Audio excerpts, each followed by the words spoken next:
সকাল সকাল সকাল অনেক কাজবাজ করে নিয়েছি, কাপড় ধোয়া শেষ, খাওয়াও হয়ে গেছে। আর এই যে মা দিল এগুলো রেশনের ডাল পড়ে যাবে না, আমার ডাল অলরেডি আছে। তো আর কি দিল এগুলো রেশনের ডাল, এটা তো আছে আগের ডাল। আমি এই ডালটাই আনি, মোটা ডালটা ভালোই দেয় ডাল কিন্তু।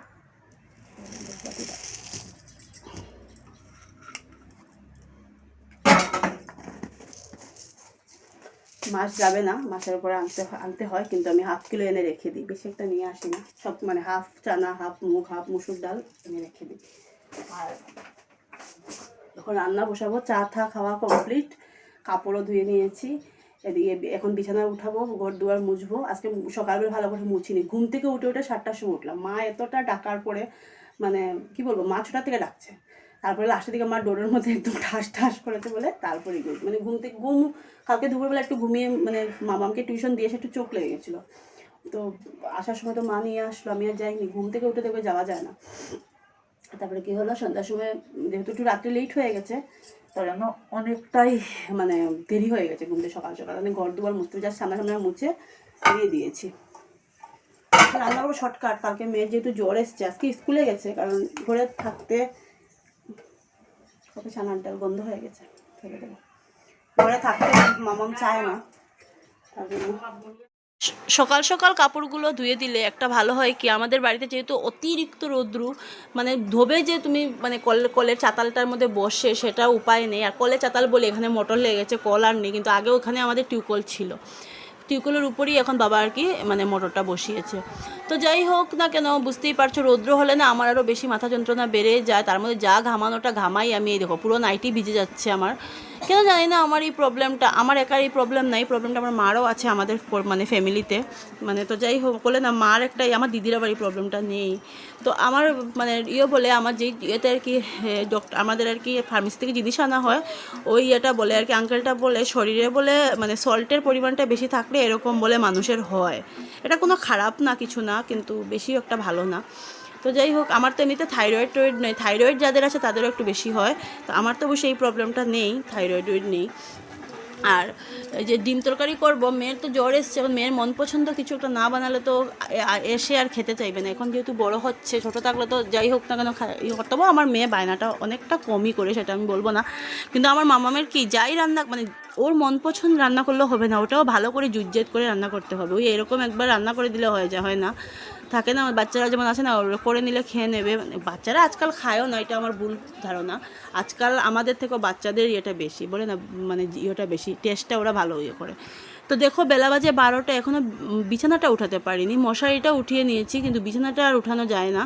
মশারি উঠিয়েছি কি খুলেছি, কিন্তু মানে ভাঁজ করে রাখিনি, যেহেতু আমি গদ্রেজের ভিতরে ঢুকিয়ে রেখে দিই। মানে বিছানা চাদরটা না আজকে আর চেঞ্জ করবো না, ওইটাই আবার পেতে দেবো উল্টে, রাত্রে আবার উল্টে পেতে দেবো। যেটা একটা মানে বিছানা চাদর আমি নিয়েছিলাম, সেটা এখন আর পাতি না, ভালো লাগে না।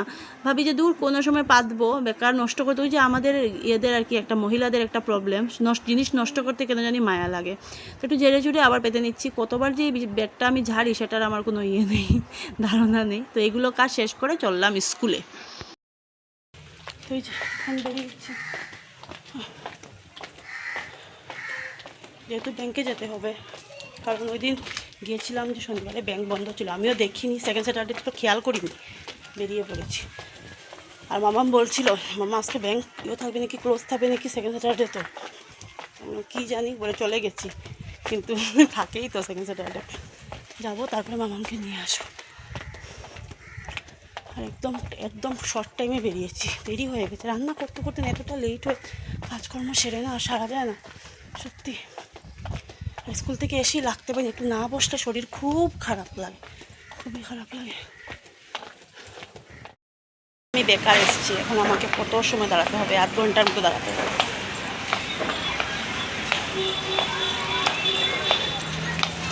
যেই দিন ভাববো যে মানে লেট হবে সেই দিনই দেবে।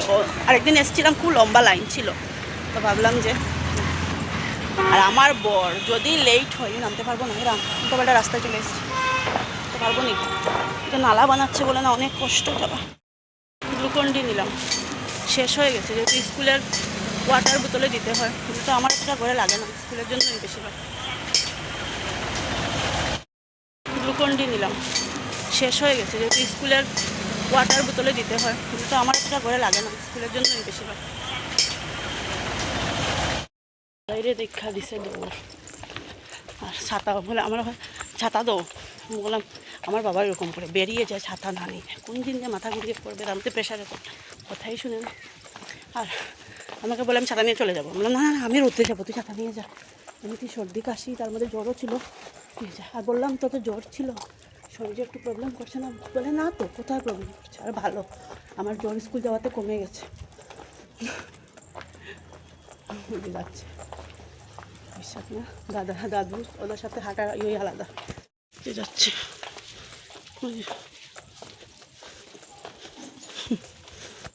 আমার কিছু কিনে দেওয়ার টাকাটা বেজে গেছে, যেহেতু দাদাইকে পেয়ে গেছে দোকানে, আর ছাড়ে নাকি একটা বেশি বায়না করে না, যা দিবে তাই নেই, ওর বায়নাটা শুধু ওর পাপার সাথে, আমার সাথেও না, তো পাপা আসলে ওর বায়না। ঘরে এসে মেয়ের শার্ট দিয়ে দিলাম, সক্স দিয়ে দিলাম, যেহেতু নাহলে তো আবার ইয়ে হয়ে যাবে, মানে না ধুয়ে দিলে কালকে যাবে কীভাবে, তো মুখে দিকে ঘাম পড়ছে। এখন ভাত খেতে বসেছি, এখন 3টা বাজে 20 মিনিট বাকি, আর হয়রানি লাগছে। বাইরের কাপড় চোপড়ি যেসব ধুয়েছিলাম সব শুকিয়ে গেছে, চেয়ারের মাটি থেকে সব, মানে আমাদের বাড়িতে এতটা রৌদ্র পড়ে সেটা বলে বোঝানোর মতো না। তো মামাকে এখন বসেছি, মেয়ের শরীরটা দেখছি ভালোই আছে, খুব টেনশনে ছিলাম মেয়েকে স্কুলে দিয়ে, আবার যদি শরীর খারাপ করে, ও পাপা বলেছিল না শরীর খারাপ হলে কিছু না, চলে আসবে মিস। মার মন তো সারাটা দিন কুতকুত কুতকুত করেছে, আর আমার দিদার ওই যে পিলোর উপরে যে একটা টায়াল দেয় না, সেটা হেরে গেছে, নেই। মানুষের টাকা পয়সা আর এটা পাচ্ছে না, পুরো ঘর মাথায় করছে।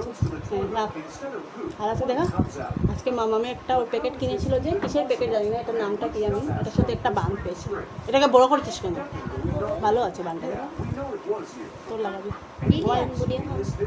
এখন ডেলি নিয়ে ভালো তো, ডেলি আন তাহলে ভালো না, ফ্রি বান পাওয়া যাবে, ফ্রি মাল, হস্তার মাল বস্তা, আরও তাও 5 টাকা বেশি। যে মামা সাউন্ড কমা, ডিম তরকারি করেছি আর টমেটো দিয়ে তেঁতুল দিয়ে টক, এটা সকালের ভাত। ডিম তরকারি ভাত খেয়ে তো অল্প টাইম শুয়েছিলাম, এখন যাব মামামকে নিয়ে টিউশন, এখন বাজে 4:30, আজকে মামামে মিস মামামে 5টা থেকে পড়াবে, আর এখন কিন্তু রৌদ্রটা চলে গেছে, এখন মানে জানালাটা দিয়ে খুব সুন্দর হাওয়া আসে এই টাইমটার সময়, আর আমার ঘুমিয়ে যেমন নিয়ে যাচ্ছে চোখটাকে, মানে মোবাইল ধরে রেখেছি শুধু ঘুমের জন্য, এই টাইমটা না বড্ড কষ্ট হয়, মানে ঘুমের কয়েকটা দিন থেকে আমার একটা প্রবলেম হচ্ছে, রাত্রেবেলা বাসনটা মেজে রাখলে ভালো মনে করি, ওই সকালে উঠে এটোকাটা দেখলে না লাগে, যেমন মুডটাই অফ থাকে, জানি না কেন, তো ভালো রাত্রেবেলা ওরা মাঝে মাঝে রাখলে সকালবেলা তো একটু অ্যাটলিস্ট একটু হুটোপাটা কম হয়, আর কত সকালে উঠবো বলো, শিলং থাকতে এরকমই ছিল, আমার সকালে উঠতে লাগতো তাড়াতাড়ি, কারণ যেহেতু মামাম যেত স্কুলে, মামামের পাপা যেত ডিউটিতে, মামাম হওয়ার আগে থেকে সকালে রান্না করতে হতো, তো না বা আমরা যখন যেখানে ছিল অফিস ছিল ওইখানে যখন ছিলাম তখন রান্না করতে হতো না, সকাল সকাল করে রান্না চলতো, কিন্তু এখানে আসার পরে তো একটু টিফিন নিয়ে যেত, রান্না করতে হতো, তো বরাবরই আমার সকালে লেট করে উঠলে সকালে লেট করে উঠলে হতো না, বরাবরই সকালে তাড়াতাড়ি উঠতে হতো। তো যাই হোক, এখন তো তাও কমেছে মেয়েকে নিয়ে, মেয়ে এখন নিজেই ড্রেস লগতে পড়ো, শুধু আমার লাঞ্চ টিফিন করে দিই, বক্সটা রেডি করে দিই, হেয়ার বান করে দিই, ওইটাই, আর টাইটে লাগিয়ে দিই, আমার কাজ সেফ হতে দিতে আর কিছু না, আর সব পারে মেয়ে, এখন ভাতটা নিয়ে দিলে মেখে দিলে খেয়ে নেয়, মেখেও খেতে পারে, তোমার মেখে দিই।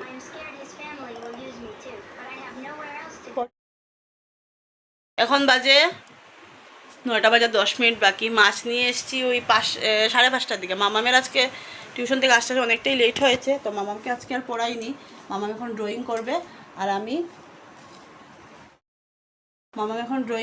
আমি মাছগুলো ভাজবো, চা দুবার খেয়ে নিয়েছি, আর গরমের কথা বলে লাভ নেই, অন্ধকার এতটা যে গরম লাগছে, সকাল থেকে বোধহয় 3-4 বার হয়ে গেছে আজকে আমি গা ধুচ্ছি, মাথায় তো জল দিতে পারবো না, মাথায় জল দিলেই শুরু আমার, যাই হোক না কেন, ফ্রাই প্যানটা কোথায়, তো এই যে এখন আর কি ওগুলো মাছগুলো ফ্রাই করব, আর করে তারপরে ভাত বসিয়ে দেব। এতটা গরম লাগছে, এখন ভাতটা রাইস কুকারই বসাবো। দুপুরবেলা তো কুকারই করেছি, ভাত অল্প অল্প আছে, বেশি একটা নেই। বাসন কয়েকটা আছে মাজবো। মেয়ে এখন ম্যাগাজিনের জন্য আর কি ড্র করে ওদের স্কুলে দিতে হবে। ম্যাগাজিন যেহেতু তোমাদেরকে আমি দেখিয়েছিলাম মামামের ফটো ম্যাগাজিনে, সেই আর কি ওটা আরেকটা ম্যাগাজিন তো বেরোবে, বছর বছর একটা একটা ম্যাগাজিন বেরোয়, ওটার মধ্যে সবাই ড্র করে দেয়। যদি মামামেরটা ছাপানো হয় তাহলে আমি তোমাদেরকে দেখাবো, যেটা আর কি স্কুলের চয়েস হবে সেটাই আর কি, মানে ওরা আর কি। মাছ আমি ধুয়ে মেখে রেখে দিয়েছিলাম, মানে হলদি মেখে, নুন দিইনি, এখন নুন দেবো। নুন দিয়ে তো মেখে রাখা যায় না, নুন মেখে রাখলে নরম হয়ে যাবে। অনেকক্ষণ আগের থেকেই মেখে রেখেছি। মাছগুলো এই যে ভাজছি। উফ, গরমে আমার মুখের অবস্থা দেখো যাচ্ছে, শুধু এই যে শুধু জল বেয়ে বেয়ে পড়ছে। কি বলবো, আর শান্তি, এত গরম না। উফ, আর মানে আমাদের এইদিকে বেশি গরম নেই কিনা, গুয়াহাটিতেও কিন্তু খুব গরম, কলকাতাতেও খুব গরম। কালকে একটু যাও হাওয়া দিতে, রাখতে তো এটারও কোনো ধান্দা নেই। তো যাই হোক, রান্না তো করতেই হবে। রান্না কি, মাছগুলো তো ভাজতে পারলে ভালো লাগে না আনতে, রাত্রেবেলা হলে না সত্যি। আর সকালবেলা কী হয় বলো তো, বাজারে গিয়ে এসে সব কাজ বাজ করে মেয়েকে আনতে যাওয়াটা আমার জন্য অনেকটা না একটা, কী বলবো, অনেক হয়ে যায়, ঝামেলা হয়ে যায়। আবার যাবো, আবার আসবো, বহুত প্রবলেম হয়ে যায়।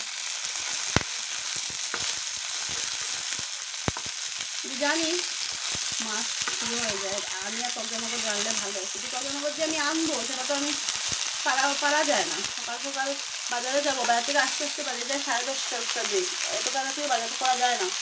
10:30 বেজে গেলে আসার পরে কোন সময় আনবো, কোন সময় পুজো দেবো, স্নান করবো, সব কিছু কাজ বাজ সারো, মেয়েকে আনবো, সেটা নিয়ে অনেক টাফ হয়ে যায়।